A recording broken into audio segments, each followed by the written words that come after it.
এই গ্লাসের ভেতরে পানি আছে, আপনাকে পানিটা এমন ভাবে বের করতে হবে যেন না পড়ে। আর যদি পানি পড়ে যায় তাইলে ভাই আপনার কপাল খারাপ, খাবার আপনার কপালে নাই। আর যদি ধরেন পরীক্ষায় পাশ করি তাহলে কি হবে? খাবেন? সত্যি? হ্যাঁ। খাবো যে বেআইন, আপনি এটা কি নিয়ে আইছেন? সিনার মাংস কেন আনছেন? আপনি জানেন না আমি সিনার মাংস খাই না, আমার তো ভালো লাগে রানের মাংস। আরে রাখেন তো আপনার কথাবার্তা, আগে পরীক্ষায় পাশ করেন। ঠিক আছে।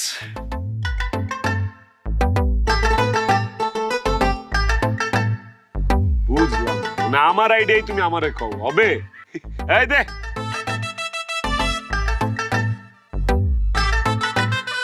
চকচকাটা, দে চকচকাটা।